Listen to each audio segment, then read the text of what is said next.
Bismillahirrahmanirrahim. Sahabat-sahabat yang dirahmati Allah Subhanahu wa taala. Selamat datang ke juzuk 20 dan insya-Allah kita berada di ambang akhir Ramadan. Insya-Allah sama-sama kita bersama Ustaz Syari A.B. Rahman dengan tema apa yang terdapat dalam juzuk 20 ini. Ada dua surah. Yang pertama adalah surah Al-Qasas. Yang kedua adalah surah Al-Ankabut. Betul Ustaz? Betul.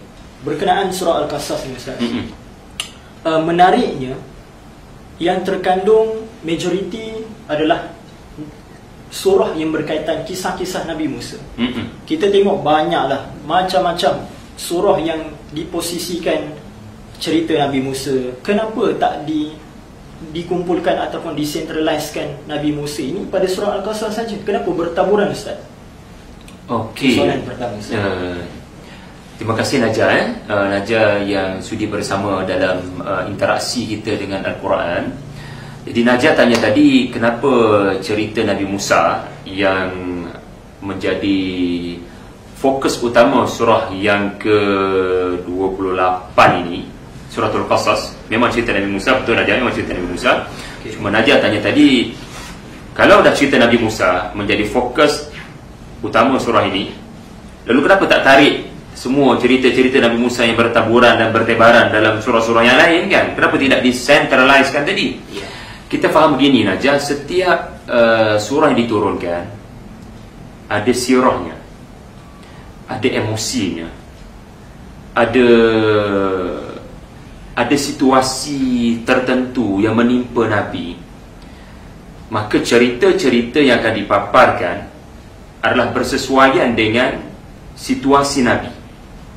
Okey, semasa Nabi sudah dibenci oleh kaumnya, Nabi sudah diberikan isyarat gedau, kau boleh keluar daripada Mekah, maka Allah memilih kisah daripada orang terdahulu yang sesuai dengan situasi Nabi yang mahu dihalau keluar.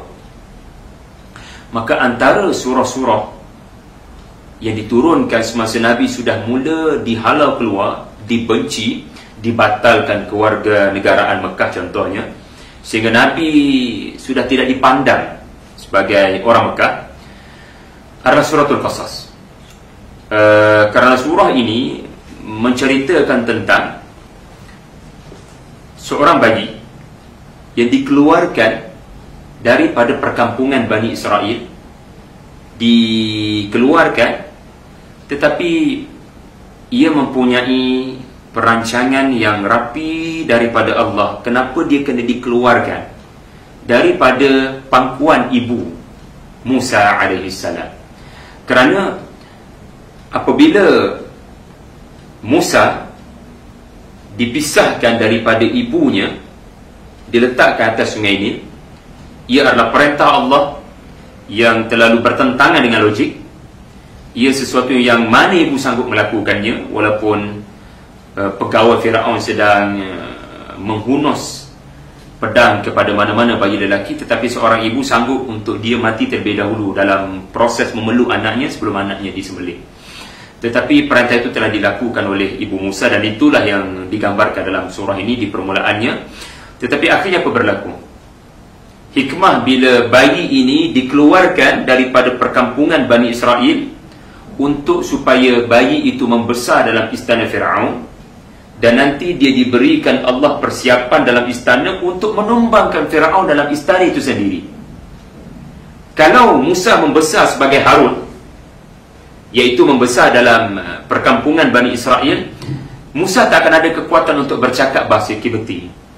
Musa tak akan mengenali siapa Firaun daripada A to Z. Musa tak akan ada pengajian tinggi macam sarjana muda kan. Musa tak akan belajar perkara-perkara yang educationnya tinggi, kerana Musa membesar dalam perkampungan Bani Israel. Dia tak akan belajar tinggi. Tetapi kerana dia telah diletakkan maknya atas sungai ni, ia menjadi asbab untuk Musa membesar, bukan sekadar dapat menyusu balik mak dia, tetapi dia dapat membesar dengan education yang baik dalam istana Firaun. Kerana dengan pengalaman, dengan education itulah nanti dia akan menggunakan segala pengalamannya nanti untuk berhujah dan akhirnya Allah memilih beliau untuk menjadi asbab Allah musnahkan Fir'aun. Sama dengan situasi Nabi. Nabi dihalau keluar dan Nabi kena bersedia untuk keluar. Nabi, surah ini diturunkan pada tahun ke-10 kenabian, lebih kurang. Nabi pun akan keluar sebagaimana bayi Musa akan dikeluarkan. Tetapi apabila Nabi keluar daripada Mekah, apa yang berlaku kepada Musa bila keluar daripada perkampungan Bani Israel? Allah beri kepada Musa kekuatan untuk menumbangkan Fir'aun di kemudian harinya. Jadi bila Nabi dikeluarkan daripada Mekah, Nabi berhijrah, Nabi sebenarnya akan diberikan kekuatan untuk mengalahkan Fir'aun di Mekah. Nabi tak boleh tumbangkan Fir'aun di Mekah kalau Nabi duduk di dalam. Kerana 13 tahun akhirnya terbukti Nabi tak boleh buat apa. Lalu Allah perintahkan untuk Nabi keluar berhijrah. Allah yang sama perintahkan mak Musa untuk keluarkan bayi itu daripada pangkuanmu bila kamu takut. Lalu akhirnya di Madinah lah Nabi mendapat kekuatan untuk akhirnya menjadi asbab Fir'aun Makkah yang bernama Abu Jahal dimusnahkan Allah. So surah tu memang memahami sirah. Sebab itu Najah kena faham cerita Nabi Musa bertaburan di pelbagai surah, tetapi bertaburan itu dia ada tujuan berdasarkan surah itu sendiri. Jadi kita tak boleh kata Allah saja-saja skatedkan cerita tu. Setiap cerita ni dia ada tujuan. Cerita ni akan bantu menampakkan kita apa sebenarnya surah ini nak tackle. Masalah kat mana dalam hidup aku ni yang surah ni nak tackle. Jadi contohkan cerita Musa dalam surah Taha. Tak ada cerita bayi, tapi cerita dia berkata-kata dengan Allah. Kenapa? Kenapa cerita Nabi Musa kat situ pula? Kenapa tak ada kat sini?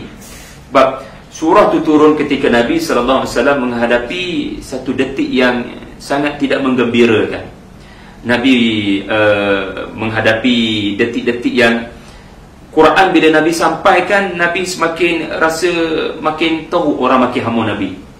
Jadi setiap cerita ni ada tujuan dia, Najah. Lebih kurang macam tu lah, Najah.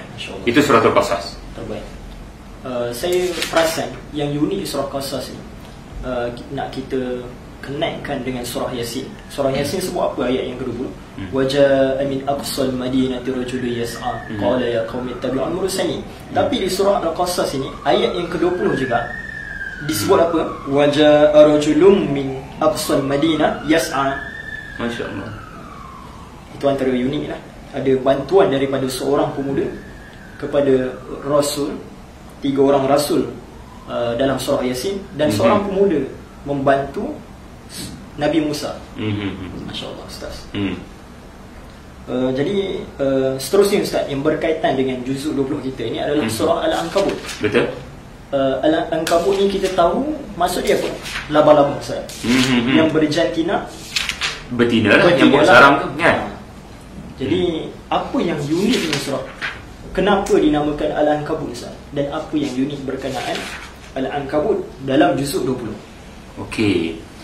Kenapa, apa signifikannya? Apa signifikannya nama surah ni Al-Ankabut?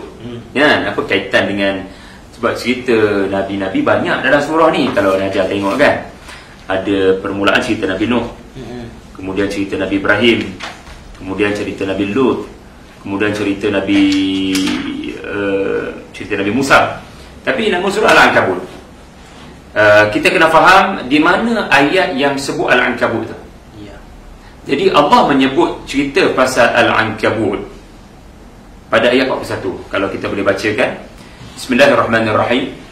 Mathalul ladzina ittakhadhu min dunillahi awliya kamathalil ankabuti ittakhadat baita wa inna awhanal buyuti labaitul ankabut wa inna awhanal buyuti labaitul ankabut law kanu ya'lamun. Lebih kurang maknanya perumpamaan orang yang mengambil perlindungan selain daripada Allah ada seperti laba-laba yang membuat rumah. Jadi laba-laba tak salah dalam hal ni. Yang kita kena faham adalah laba-laba semasa dia buat sarang. Laba-laba semasa buat sarang, sarang itu berada dalam keadaan yang paling lemah. Dengan mudah saja kita boleh sapu kan. So semasa sarang laba-laba itu dibuat, itulah perumpamaan ketika orang-orang musyrik mengambil perlindungan dari berhala. Dia adalah sama, iaitulah mereka sebenarnya sedang bergantung kepada sesuatu yang sangat lemah, iaitulah selain daripada Allah, Tuhan-Tuhan yang diada-adakan. Maka cantiknya Najah, kalau kita perhatikan ayat 41 ni duduk selepas 4 cerita yang saya sebutkan tadi. Cerita Nabi Nuh, kaumnya menyembah berhala, lalu tidak boleh kaumnya menghalang daripada kedatangan azab air.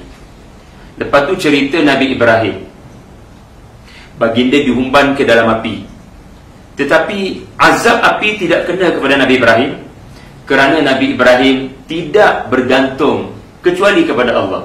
So dia bergantung kepada yang maha gagah. Dan anda lihat apa jadi bila dia bergantung kepada yang maha gagah. Kemudian ada cerita Nabi Lut, apa jadi kepada kaumnya. Karena mereka bergantung kepada selain daripada Allah, mereka dimusnahkan Allah. Mereka tidak boleh menghadapi azab hujan batu.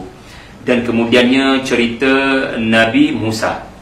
Jadi cerita-cerita 4 cerita ni adalah cerita 4 kaum yang bila jatuh azab mereka tak boleh nak lawan. Kenapa ya? Kerana Allah Ta'ala nak beritahu, jika azab nak jatuh, tiada yang boleh melindungi kamu kecuali aku. Dan aku hanya akan lindungi orang yang beriman, seperti Nuh dan orang-orang yang beriman bersama dengannya di atas bahtera, seperti Ibrahim yang seorang diri, tak ada orang beriman langsung kecuali Lut alaihi salam selepas baginda dihumban ke dalam api. Seperti siapa seorang lagi tadi, Nabi Lut, dan yang keempat Nabi Musa. Jadi bila azab ni nak jatuh, kau tengok macam mana aku jaga orang beriman dan aku tak jaga orang yang tak beriman.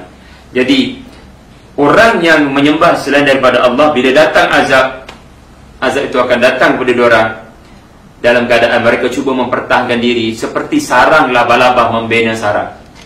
Mereka bergantung kepada berhala tidak boleh buat apa-apa apabila mereka